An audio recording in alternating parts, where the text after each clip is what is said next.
So what we are talking about working on here today with the concept of flipping the switch and using the concept of your shifting through parallel realities to get a better bead on the idea, a more precise understanding of the idea of manifesting the parallel reality you prefer, is to focus on the idea of creating a greater degree of difference than you normally do, so that you will be able to feel the shift, to see the shift, to perceive the shift more viscerally, more concretely. And the idea, thus then, is to allow yourself the opportunity to let go of the definitions that you have been brought up to believe are necessary for the labeling and defining and designing of the parallel realities that you do already automatically experience, so that you can design, in a sense, the parallel reality that is more in alignment with the parallel realities or sequence of parallel realities that you prefer, that are more representative of your true nature, your true core frequency, your true natural self, your true vibration. Here's what you can begin to do. Just have an overall image, an overall representation of your life as it is. In whatever way that comes to you, just paint a picture, like you're looking at a movie screen if you wish, and just see up on that screen, see yourself, see an image of you, going about the things that you are already doing in life. Nothing different than what you're already doing.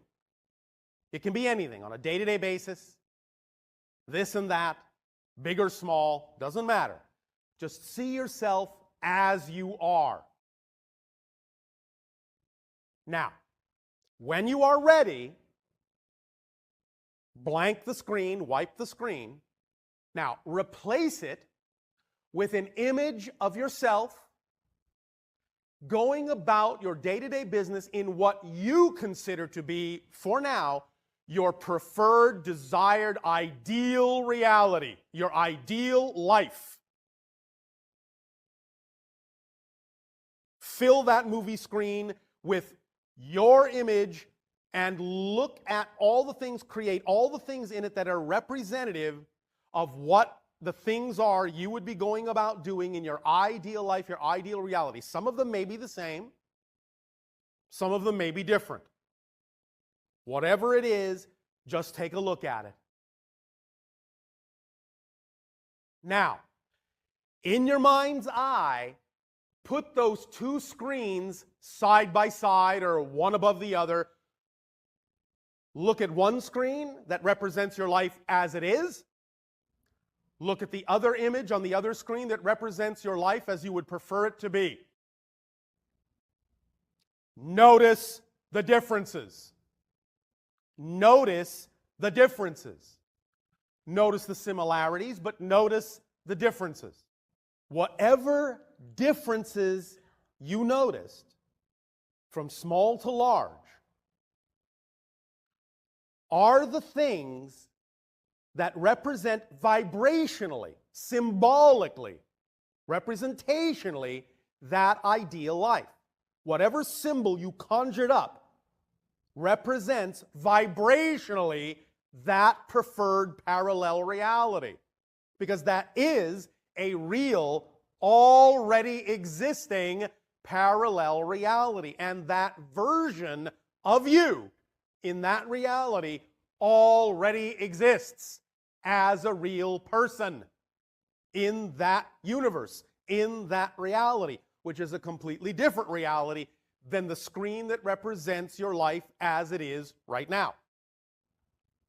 Again, allow yourself to remember the differences, but understand that these two realities coexist right now, simultaneously, interpenetrated, overlapping, only separated by the slightest difference in vibrational energy.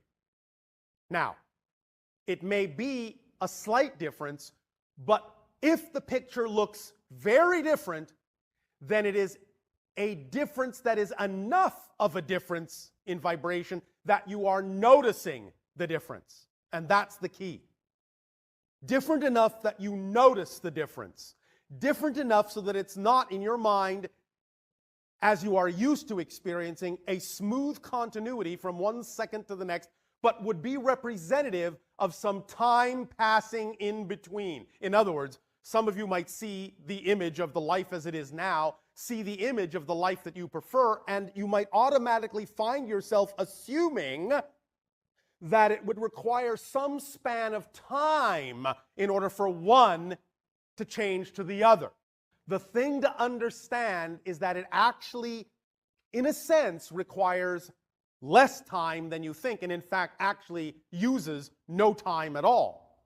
When you decide, when you choose to actually be that person in that reality, it will happen instantaneously as a shift from whatever parallel reality you were experiencing a moment before that. But you can create the illusion of process, the illusion of time lag, the illusion of linear continuity to make it seem as if it's taking time to become or experience that reality. But that reality exists right now. So manifestation in this context is simply the degree to which you are willing to allow the definition, no matter how different it looks, to actually be real right now, to know that it exists right now, and most importantly, in this particular permission slip, to be willing to actually be that person in that representation right now. When you go back now and look at the two images you created, and if you see differences in them, one of the differences you will probably see is a difference in how you behave in the two realities. Many people on your planet, when they imagine themselves going through their day-to-day existence as it is now, and then imagine themselves going through their day-to-day existence in the reality they prefer, will suddenly realize there is a great degree of difference in your behavior, in your body language, in what you're wearing, in your attitude, in your energy. Look at the difference in you in those two images. It is important to understand the following. This principle is paramount here. You cannot experience what you are not already the vibration of. So the idea is, if you see that version of you in that preferred ideal reality doing certain things, the you are now is not capable of experiencing those things unless you actually start being the person in that image. If you don't behave like that person, dress like that person, talk like that person, walk like that person, think like that person, feel like that person, you will not experience the things that person is experiencing, because that is not just a different version of you. It is a different person, literally, entirely. And you, the greater you, as a consciousness, can shift between the person you're experiencing yourself to be now and the person that is represented in that ideal scenario.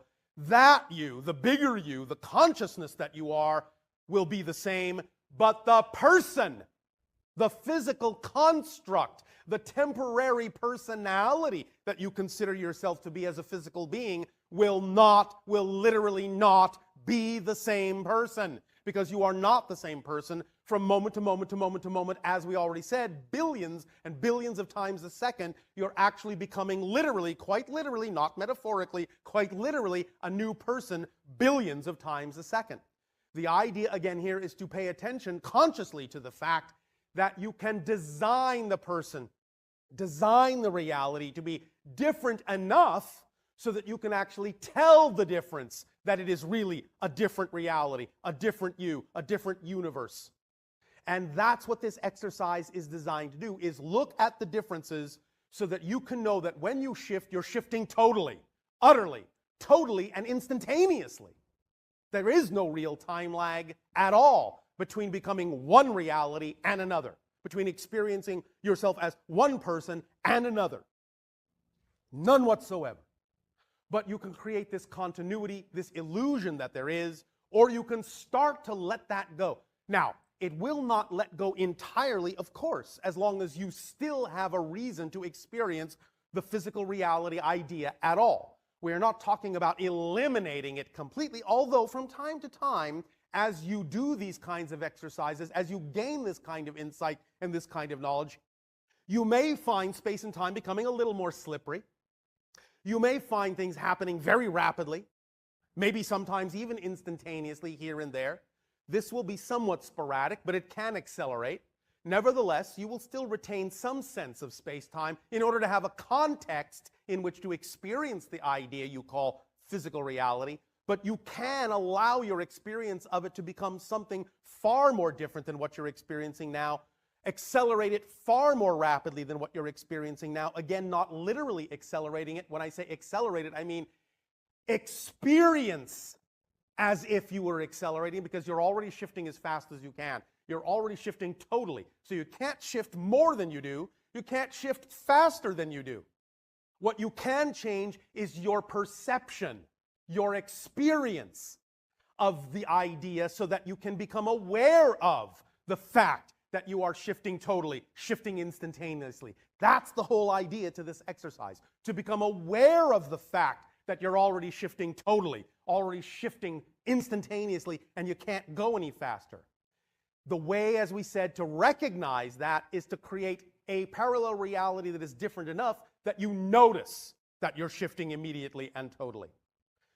So the idea is, as you see that image and you see that version of you there, start from this moment forward, from this day forward. Start being, start behaving, start mimicking that version of you. Because that's what your imagination, that's what your visualization is for, is to create the state. Because if you really, really are having an image in your mind that's representative of your ideal reality, not only will the you, the version of you in that picture, look excited, you'll start to feel excited about that reality. You'll feel that energy now. It will start to leak into you from that image.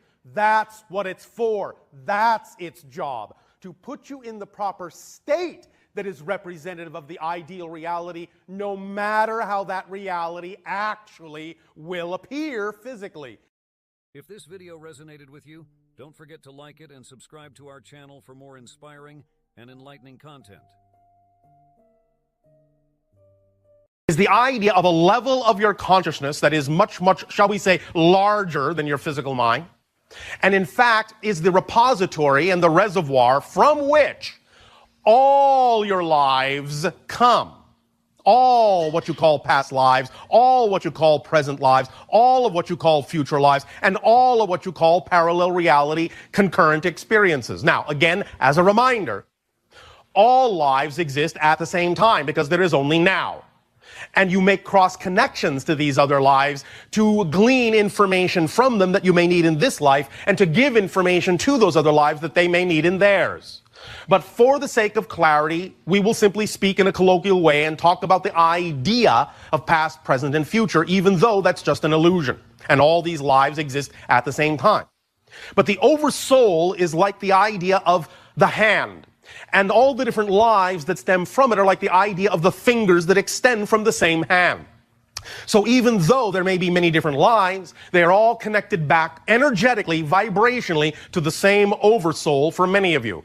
To illustrate this point, of the approximately 6.5 billion people, individual personality structures that exist on your planet incarnationally at this time, that is only representative of approximately 300,000 oversouls. So you are many, many, many of you connected to each other in a variety of ways. And even though you have distinct and unique lives, many of you share some of the same oversoul vibrations, even in this reality, let alone all the other lives and all the other parallel reality extensions that the oversoul can, shall we say, spin off from itself. After the oversoul, in that sense, has extended different extensions, different ideas of different lives that it wishes to experience, the first level, shall we say, of differentiation that it creates within itself in order to create this spin-off is the level that you call the soul, the individual soul. So the idea you can see on your diagram is that it says individual soul and or spirit. There is a slight degree of difference between these two ideas, which we will explain later on. But for now, the idea is that the first level of differentiation vibrationally is what you call the creation from the oversoul that contains many souls, the differentiation or extension of an individual soul that is destined in a sense or sent out to experience a particular unique life experience. The idea thus then is that the soul will differentiate its vibration yet again, shall we say, splitting itself in another fashion to create what is called the higher mind. Now, this higher mind exists in a realm unto itself that is parallel to your physical reality and has similar traits to the idea of being its own unique experiential dimension. But the difference between the realm or the world of the higher mind, as it is different from the realm or the world of the physical mind, which is farther down the ladder, vibrationally speaking, even though these worlds are parallel, the main difference is that while in physical reality you experience the idea of a lot of motion in space, and not so much the idea of motion in time, in the higher mind's world, you experience far more motion in time and less motion in space. The idea being that that's why the higher mind has the ability to perceive what you would call the past, present, and future all at the same time, because it has the senses, it has the point of view, it has the perspective of looking at all of the different frameworks that your life is creating to experience itself in on a moment-to-moment basis, linearly speaking. So the higher mind is like the version of you that stands on the mountaintop and can see far and wide and see all the trails and all the pitfalls and all the paths you could take. Whereas the physical mind is like being down in a valley.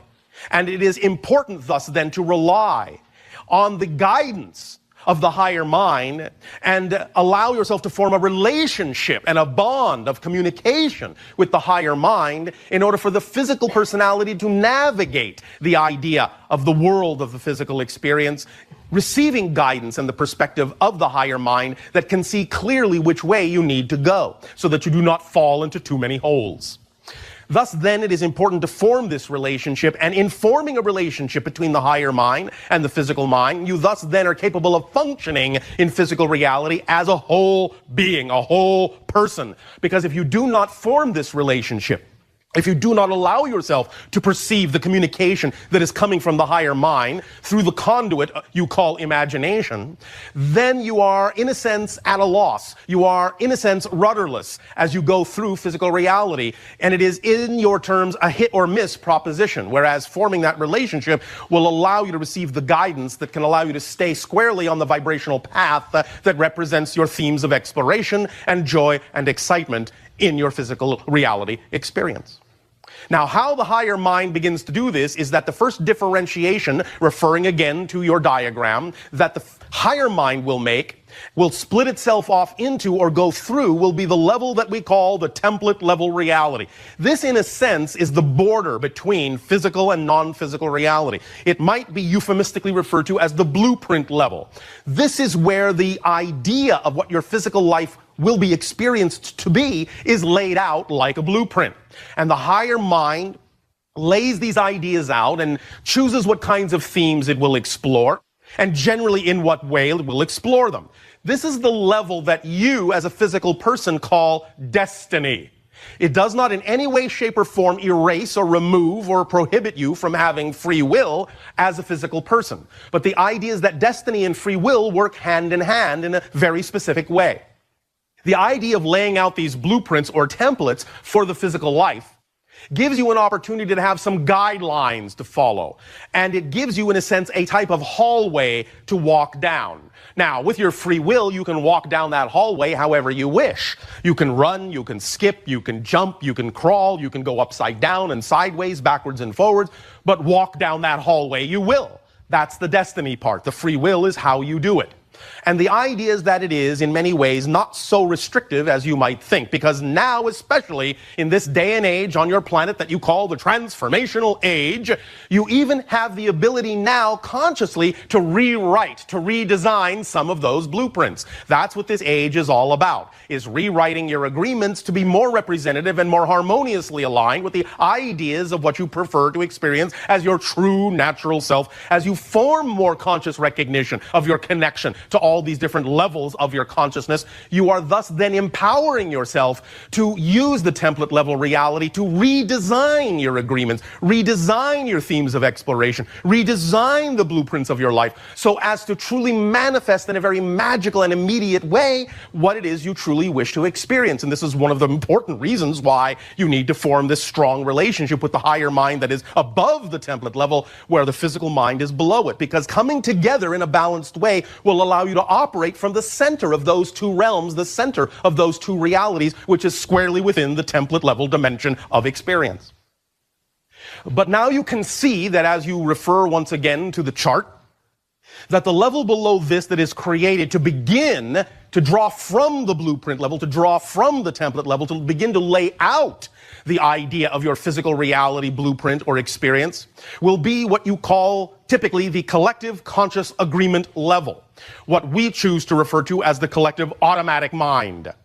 The idea being here that you lay out the general playing field, the general rules by which you have agreed to play the game of physical reality as a collective consciousness. In other words, you lay out the idea of the type of reality you will experience, perhaps even the type of planet that you will experience, the type of rules and laws of physics that go hand in hand with that dimension of experience, so that you don't have to think about these things, so you don't have to pay attention. Because if every moment you had to think, I need to make sure that gravity is on, I need to make sure that gravity is on, I need to make sure that gravity is on, you simply would go flying off the planet, or you simply would have to focus so strongly on the idea of the background rules of the game that you would never really have a chance to focus on the experience of playing the game.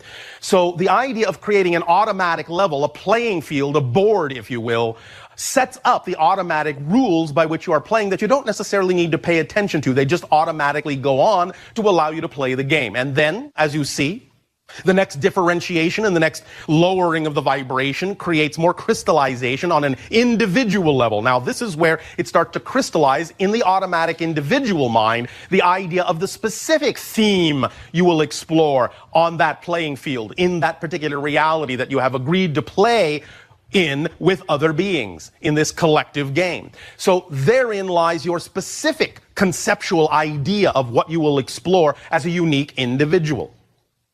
Now, in doing that, you then set up the stage for the next level down, which you call the unconscious mind. And in this sense, this is the first layer of the three parts of what you call the physical personality construct, which is composed of the unconscious mind, the subconscious mind, and the conscious mind, as you call it, and contains in the unconscious mind the beliefs and definitions, and in the subconscious mind, the emotional energies, and in the conscious mind, the thought patterns that, when combined, form the three-sided prism of personality that thus then working together expresses itself in the form of what you call the ego structure, the personality structure, that thus then exhibits the behavior that you exhibit in physical reality experience. So the idea here is to understand, very importantly, that in physical reality, as the vibrational levels, in a sense, coalesce, as they lower and lower and lower, all the way down to the level of what you call your conscious mind on the 9th level, because you have created the experience of physical reality on Earth in a particular way, and because you have focused for thousands of years the idea that your control, that your mastery of life, that your focus of life happens only through the personality or ego structure, that it seems to be the thing that's in charge, in control, doing all of the machinations and all of the perceiving and all of the experiencing of physical reality, you have, because of that experience, erroneously many times labeled the conscious mind as the one at the top, as the one in charge. When you have done this, when you started to define the conscious mind as the one at the top and the one in charge, what you started creating for yourself was the idea that all the other levels existed in some sense below you. So you created a shadow reflection of the ideas of a few of the levels above you and created the idea that they would appear to be below you, even labeling them in ways that intimated that they were beneath your conscious mind. That's why you use the term subconscious and unconscious, and the idea then of the collective unconscious. In creating this shadow reflection downward, which isn't real, it's just an illusion, but it seems real to the conscious mind because the conscious mind thinks it's on the top, so it must be on the top of something. It thus then assumes that the emotions that exist within the subconscious mind are a lower frequency. And it assumes that the belief systems in the unconscious mind are a lower frequency still, deep down below, beneath, under the conscious mind. And assumes that the collective unconscious is, in a sense, lower still in vibration, deep, deep, deep down underneath the conscious mind. For when you see the idea, when you hear the idea, in a sense, of hypnosis, and you go into the idea of the subconscious or unconscious or collective unconscious mind, as you have labeled them, you always say, well, you're going to go deep, you're going to go down, down, down into these levels of consciousness below and beneath and under your conscious mind, which is the waking state. Now, herein lies the secret. As you can see from the diagram, even though you have created the illusion in the shadow reflection that these levels are vibrationally lower than your conscious mind, you can see in the diagram that they're actually vibrationally higher than the conscious mind. Which means that if you actually want to find out what your beliefs are that may be creating the reality experience you are having, you don't go down in vibration to find them, you need to go up. Everything from the conscious mind is up. All of the answers are up. Only the questions and forgetfulness are down. The idea, therefore, is that anytime you think, anytime you pose the idea that in order to access your beliefs or access your emotions or access things that you have hidden and compartmentalized from your conscious mind, anytime you think that you have to go down in consciousness to get them, under the conscious mind to get them, you are actually calling your vibration, you're calling upon your frequency, your signature frequency, to lower itself. And when you call upon your signature frequency to lower itself from a place which is the lowest vibration, all you do is find out that the shadow reflections are nothing but a shadow, that there really is nothing lower. But if you don't understand that, by forcing your vibration down, or at least attempting to force your vibration down where there is nowhere to go, you create a kind of repulsion. It kind of bounces back and magnifies and amplifies and pushes against you in a very specific way because you're telling it must. You have assigned it the task of discovering something on a lower frequency that doesn't exist, and it keeps coming back to you to tell you there's nothing down there. I have nowhere to go. Why are you pushing me down there? That's not where the answers are. And if you keep doing that, thinking that you have to keep going down and deeper and deeper and under in order to find the answers, it will push back more and more strongly, creating a cycle within you of frustration, a cycle within you of negativity, and that act is what thus then generates the experience called the negative ego, where suddenly you are frustrated and become angry about why this isn't working. Why do I not have control? Why is my reality not changing? Why am I not shifting in the way I wish to? Why can I not find out what those beliefs are that are creating my reality? Why? As we said, when you go down further than you are, all you find is why? So the idea is to recognize that from this point forward, taking your cue from this diagram, anytime you want to discover the idea of the feelings that are connected to the beliefs, and you want to find out what those beliefs are that are determining the definitions of your reality and the experience of your physical reality, you must raise your frequency. You must go up, and expand in order to go back up to the level of the unconscious mind and up to the level of the subconscious mind. You may wish to relabel these things if you wish to remind yourself that they are not below you, not beneath you. Whatever names you wish to give them will work as long as they are representative of you taking your vibration upward and not downward when you seek to explore the idea of what beliefs are creating your reality experience. Because remember, all your physical reality experiences stem from your thoughts and your behaviors, which always stem from your feelings, which always stem first from your beliefs. But you must go up to find them in vibrational resonance. Now, as we said, let us explain the little difference, which is actually a profound difference, between the idea of what is called the soul and what is called the spirit on the individual soul-spirit level. Once you have differentiated your frequency as a consciousness all the way down the ladder into physical reality, and you have your physical reality experience, you live your physical life for whatever duration you have decided is the natural duration that would allow you to explore the themes you chose to explore in that reality experience. Once you have done that, you have, in a sense, really created a unique persona, a unique experience. You have taken all that knowledge, all that experience, all that information, and you have, in a sense, imprinted it on the soul.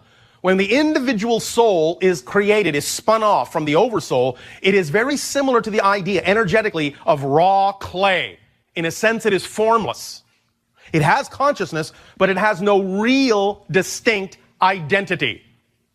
So the idea thus then of having the life, having the physical experience, having the physical personality, and having all of these explorations and the experience of change, the experience of transformation imprints itself upon that soul, so that when thus then the personality dies and goes back up the ladder vibrationally and arrives back again on that individual soul level, it is now an individual, unique spirit. The spirit is specifically now representative of the life lived. And that is why when you contact the spirits of the dead, they can still present themselves as the people you knew them to be in life. Because the spirit has been, in a sense, representative of that life and is the soul imprinted with that life. And thus then the oversoul can now absorb, in a sense, can learn from, glean from that spirit's life experience, because it is now not simply unfired clay. Now it is beautiful, shining porcelain of a very specific design. And the oversoul can now learn and incorporate and integrate that unique spirit's design into its overall makeup as an oversoul, and thus it can grow in its own stead, in its own perspective, in its own experience of itself, and all of the extensions that it may have, be it tens or hundreds or thousands or millions, are all through those life experiences feeding back information and experience to the oversoul. All the different individual souls imprinting themselves and becoming transformed into spirits and going back up the ladder, back up the vibratory scale to the oversoul. And from that point in the oversoul, going upward yet again to oversouls of oversouls of oversouls of oversouls, all the way up to the source, the all that is, the one. Thus then the idea of the 9 levels are those immediately relevant to your experience of physical reality.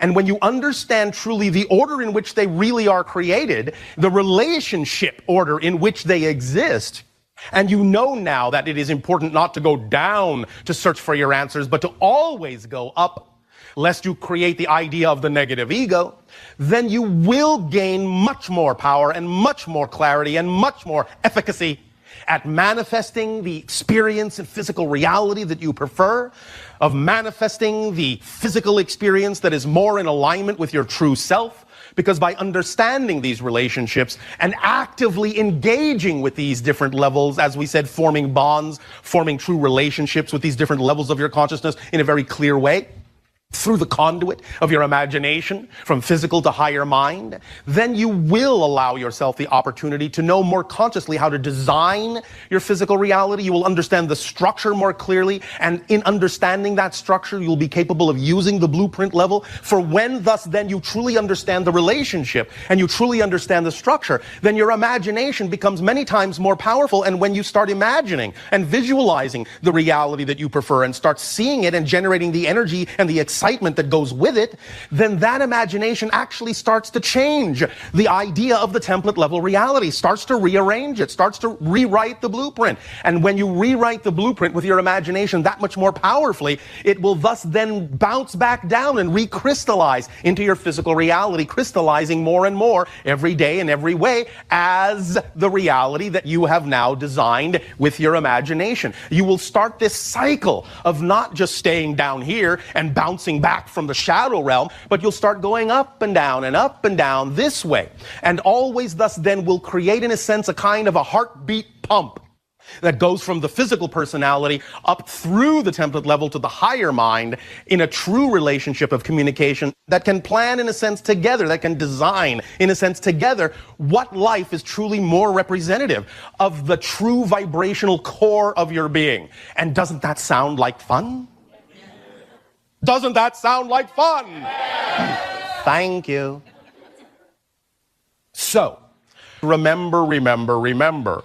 Anytime you seek the answers, go up, not down. For down only lies forgetfulness, separation, and more questions. And up lies integration and remembrance and answers and your true self. It really is that simple. It's just about knowing what direction to truly go in. It's all about resonance. It's all about frequency. It's all about vibration. And allowing yourself to create and generate the vibratory frequency that represents the state of being you truly prefer to be. So remember, when you visualize that reality using this structure, remember, it's not about that particular picture from your physical mind needing to come true exactly as you imagine it. It's about the energy that it generates and allowing the higher mind to bring you the version of that image that is most representative of the energy that visualization generated within you. Because the higher mind knows far more ways to generate that kind and to manifest that kind of a reality than your physical mind does.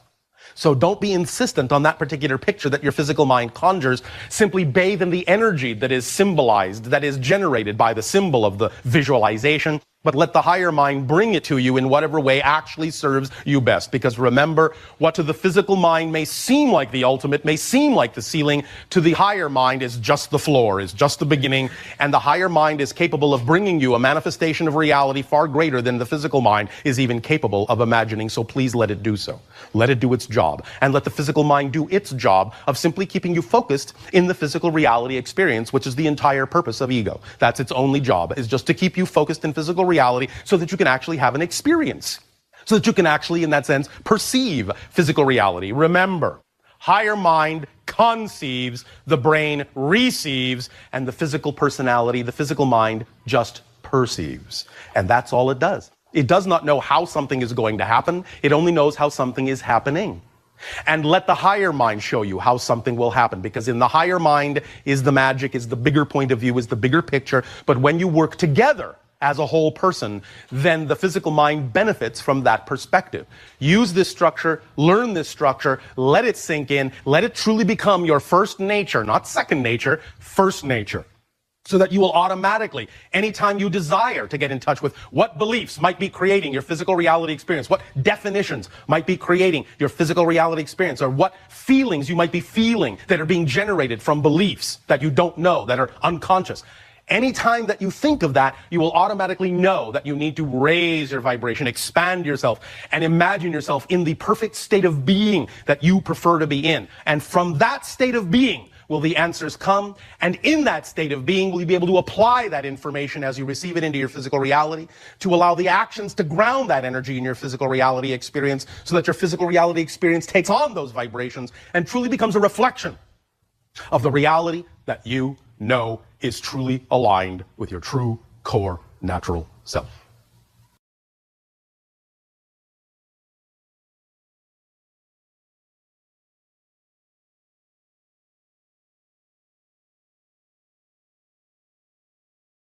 regarding working with the subconscious, hypnosis has been a method used to explore it and assist medically. Is it beneficial, and can we improve our method and use, and how? Again, like previous questions, it can be beneficial for those individuals that are attracted to use that particular permission slip. It can be very effective for many of you because it does help the majority of people in the collective idea of the themes you are exploring to unlock from any particular reality concept that you may be holding on to and truly be capable of letting it go. So it can be an effective permission slip because it taps into the collective unconscious of your reality and the themes that the collective may have agreed to explore, and lets you, in many cases, be relatively fluid with them or free of them. So yes, but it's still nonetheless a permission slip. And again, it can be more effective the more you understand how it can be a skeleton key of sorts to unlock every different kind of lock that may be experienced in your life. But again, it's up to the individual to decide whether or not that's something that they will gravitate to, that they are attracted to. Remember that you're hypnotizing yourself all the time anyway, to believe certain things that aren't necessarily real, at least temporarily so. So all of you, in that sense, in order to have a physical reality, are under the influence of different types of hypnosis. Okay, and is the subconscious mind like a doorway to the higher consciousness? Is the subconscious part of the mind or the higher self? It's part of the mind, but it is the part, again, that acts as a go-between between the physical conscious mind and the unconscious mind to determine exactly what portions of information that reside in the unconscious mind and the higher self the physical mind is ready to process.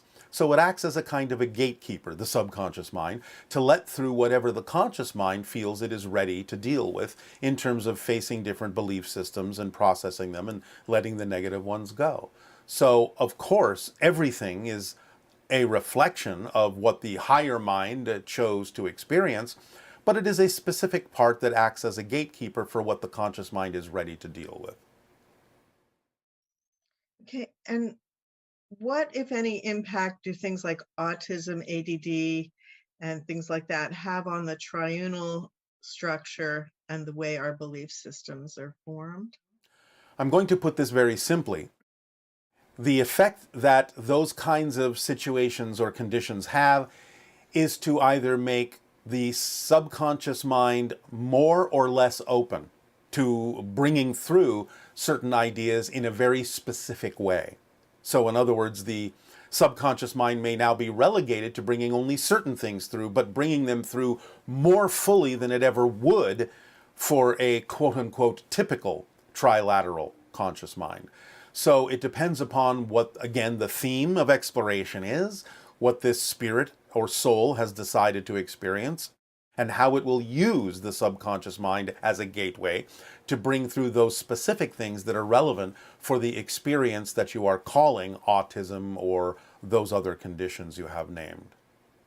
So it's like having the subconscious mind have a way of doing slightly different kinds of duty, slightly different kinds of filtering or not filtering, depending upon the theme that is being explored by that particular consciousness.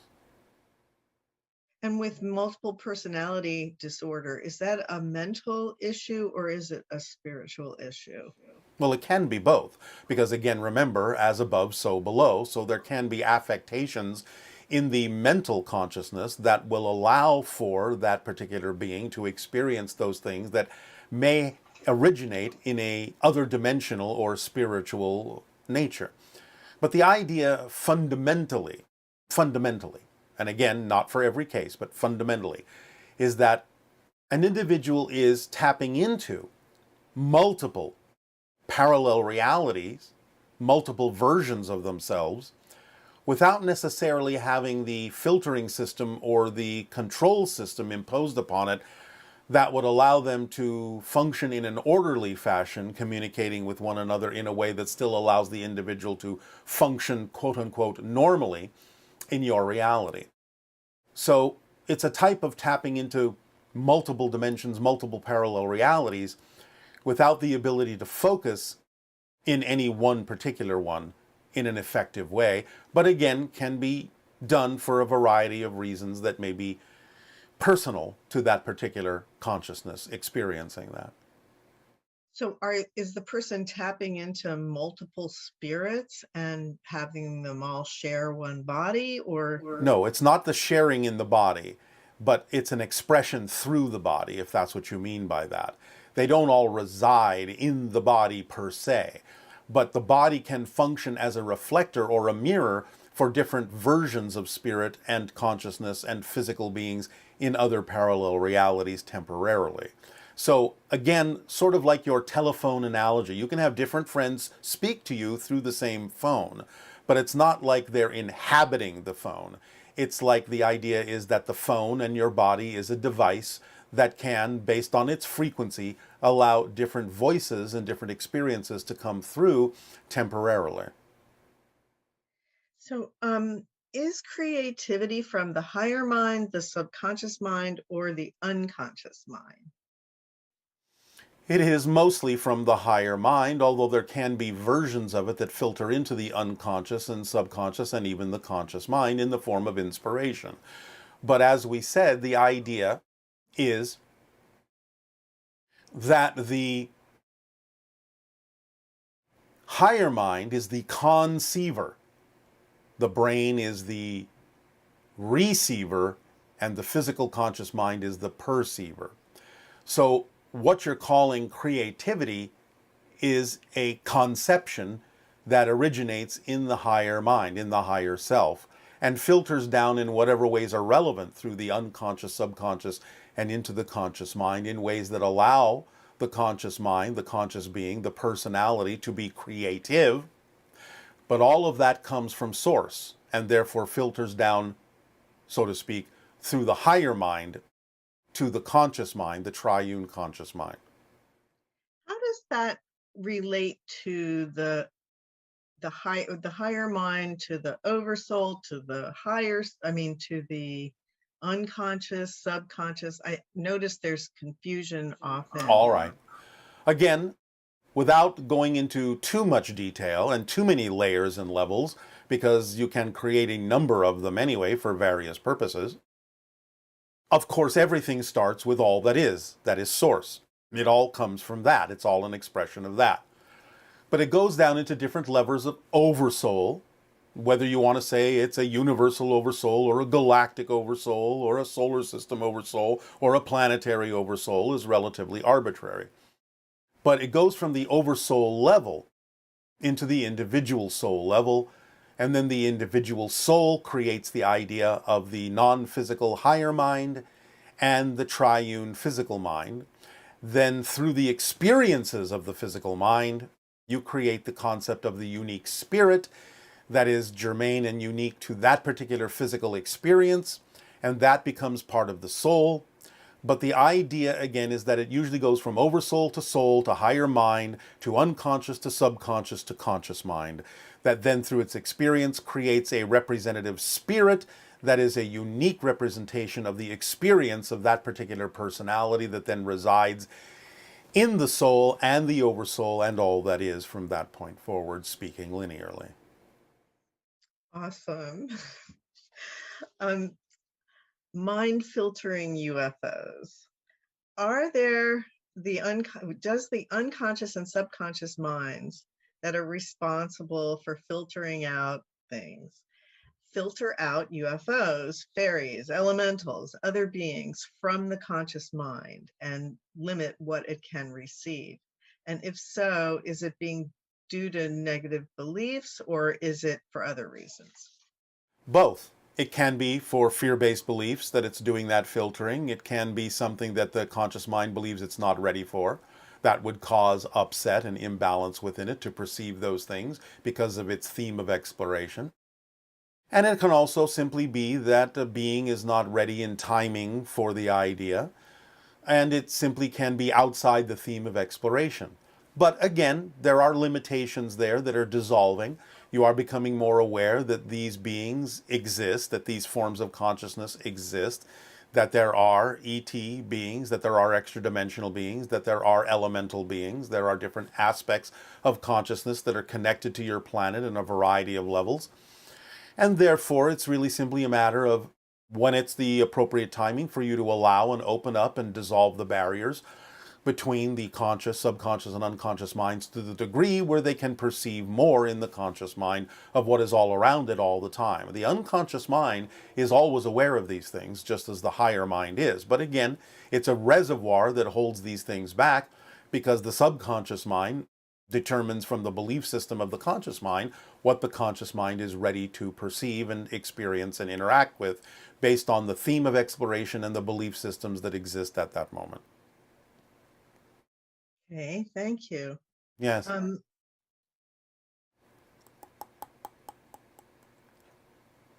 Okay, you've said that to access the subconscious mind, unconscious mind, and so on, that we have to raise our vibration. Yes. But how do we know that we are in that state? How do we know that we've accessed the subconscious or the unconscious mind? And do you have a tip to achieve the most frequent type of vibration needed to access the subconscious and the unconscious? Last question first, follow the formula because it leaves nothing relevant out and raises your vibration when you're acting on your passion. And the question, how do we know when we're there, will become obvious when you actually have raised your vibration. To ask the question means the vibration is not high enough. When you are in the high enough frequency, that question will no longer be relevant and it will be exactly apparent what level you're on, what vibrational state you're in. So raising your vibration will eliminate the need to ask a question, when am I in that vibration? How do I know when I'm in that vibration? It's a self-canceling idea. Is there a frequency level that you can mention that you would need to be at in order to receive that information? It may be slightly different for everyone, but in general, it usually happens for most humans on your planet when you have achieved something above 180,000 cycles per second. So if you're in the channeling state, so to speak, or you're following your passion, so you're in that state, there's Yes. different levels of excitement and full consciousness commitment to the experience, because maybe things are running in the background. Let me So- correct that. Okay. There are different expressions of excitement, but there aren't different levels of excitement. Excitement is excitement.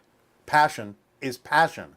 It can express itself in different ways, and there can be different vibrational states to those expressions, but the raw core idea of passion or excitement is a pure vibrational state without different levels in it. That's the point we're making, is that when you're actually functioning more holistically in the vibration of passion and excitement, the idea of much of the so-called confusion about what level you're on disappears, because by definition, what comes with that is a complete recognition by definition of exactly what pure state you're in. Okay, so I know that a lot of people, after they experience you and the communications from you, they feel a deep sense of inspiration and excitement about their lives and Yes. what they can do. Yes. Comparing that to, say, someone who loves to paint, but while they're painting, they're thinking about the bills they have to pay or something like that. Then they're not in their passion. They're not in their passion at that moment. So you would be able to feel that inspired sense that we can feel after interacting with you. That would be a true indication of that higher frequency. Yes. Yes, stay there. Okay. No matter what you have to think of. The idea is, again, you must remember that this all happens in perfect timing. There will be a time when, if it is important for you to ponder the idea of a bill, it will come in the form that is still part of your passion. It won't be a distraction. It won't be a less than experience. It won't distract you from the passion of the moment. You'll find the right time to be passionate about the idea of paying a bill, if that is something that is truly necessary as part of your passion. So these things come in pure form. They don't obstruct each other. They don't interact in a way that is destructive to one another. It still allows you to come in a form in perfect timing that allows you to experience each and every one of those things in its pure, exciting form. Again, this is an issue of perfect timing. Okay.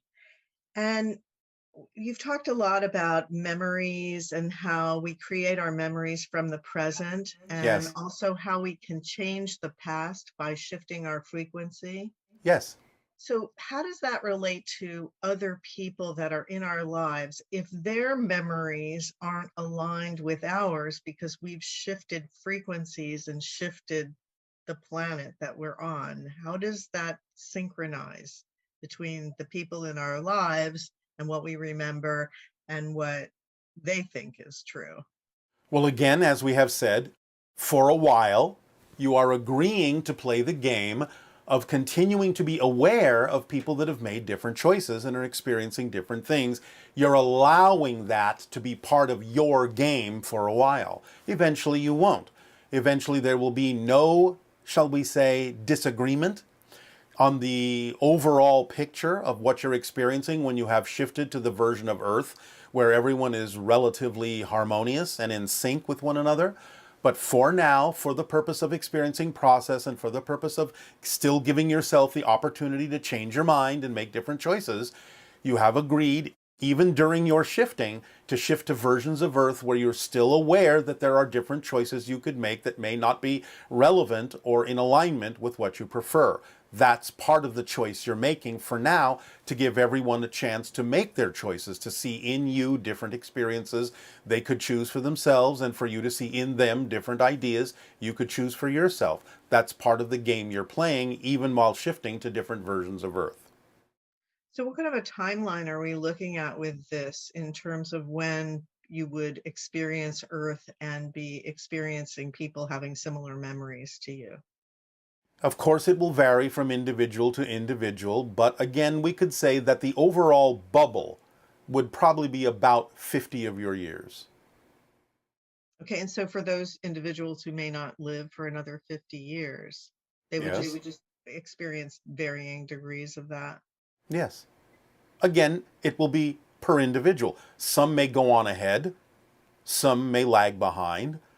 There may be an average to it. So you can't just say it's true for everyone, but we're giving you an overall average for the collective of your reality, barring the exceptions. About 50 years for everyone that you perceive in the version of Earth you're in to seem relatively harmonious to whatever idea, relatively in sync to whatever idea you're experiencing, whether it's positive or negative. And it'll say good day to you. The transmission for today has been called the difference between guilt and responsibility. We understand many people on your planet have experienced the feelings of guilt and shame for many thousands of years, depending upon the actions that you take and how much of your conscious awareness comes into play with regard to whether or not you have acted out of integrity, meaning outside of integrity, and the idea of bringing yourself back into alignment. But many people on your planet go through a long process of letting go of the guilt and the shame before they are actually willing to let themselves experience responsibility in a positive sense. As we have said, our definition is simply the ability to respond. So the idea that we have spoken of before, when we have mentioned the concept of what we called natural anger, that lasts for about 15 seconds, and then it becomes an alignment energy for you to determine how to bring yourself back into alignment with your true vibration. Guilt can be used in the same way, and it is actually activated by much of the same mechanism, and is a representation of a similar vibrational energy as anger when it becomes judgment upon oneself, turning into the idea of hate, and so on and so forth.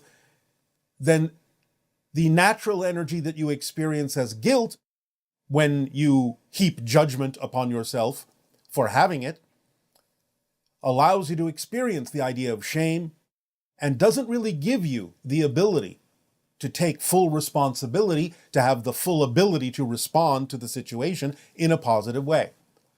So this is really the same mechanism as we have described in terms of the natural anger, which perhaps from this point forward would be best terminized as alignment, an alignment energy. Best termed that way, instead of thinking of it as anger, which usually on your planet has a negative connotation already. So let's redefine the idea as alignment energy when you experience the idea of anger, when you experience the idea of guilt, when you experience the idea of shame, and all similar feelings. They are just representations, different expressions for different reasons of an alignment energy that gives you the opportunity to understand that you are out of alignment with your true vibration, out of sync with yourself, and without the judgment being heaped upon it, being heaped upon yourself for having experienced that alignment energy, then it won't turn anger into hate. It won't turn guilt into shame. You will simply be able to recognize it as an energy that tells you you are out of alignment with who you truly prefer to be.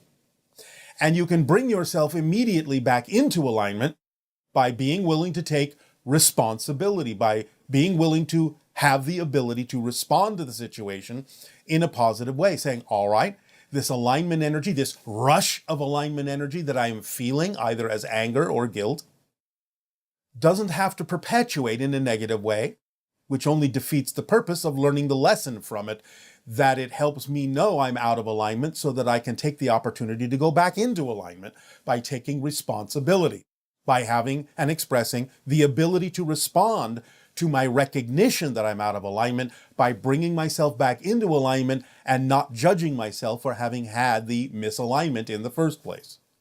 So start to look at the idea of guilt as just another expression of the alignment energy, bringing it to your attention that it is not an expression of who you prefer to be, that you are out of sync with yourself, and start having more of an understanding of the ability to respond, bringing yourself back in to the idea of alignment by recognizing that it is simply an energy that let you know reflectively that you were out of alignment with who you truly prefer to be.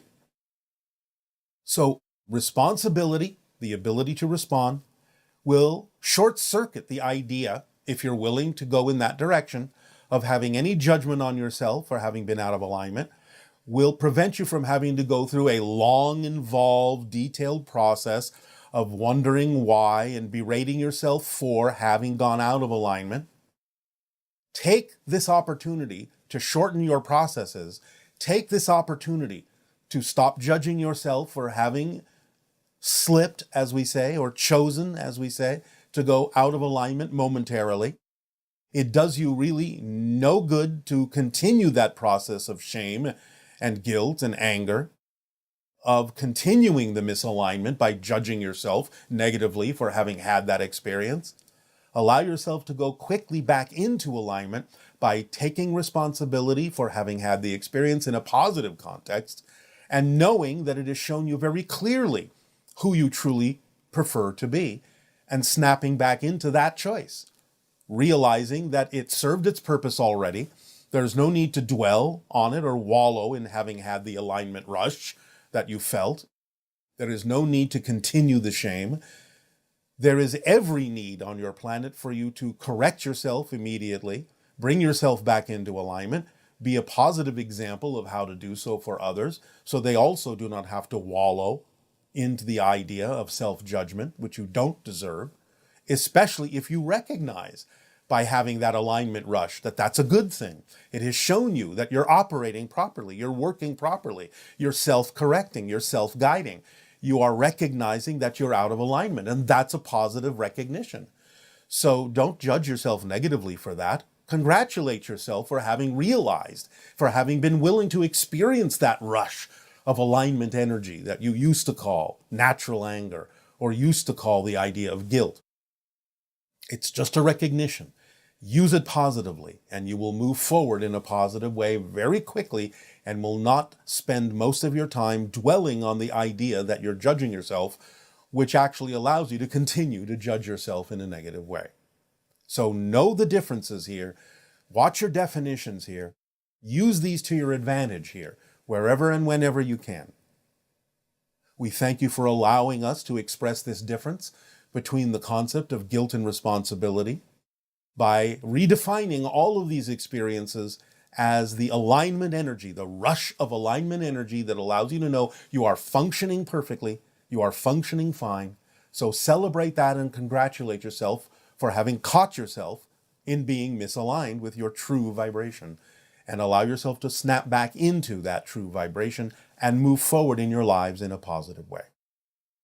So in return for allowing us to share this concept with you this day of your time, I ask you now, in what way may we be of service to you? You may begin, if you wish, with your questions and dialogue.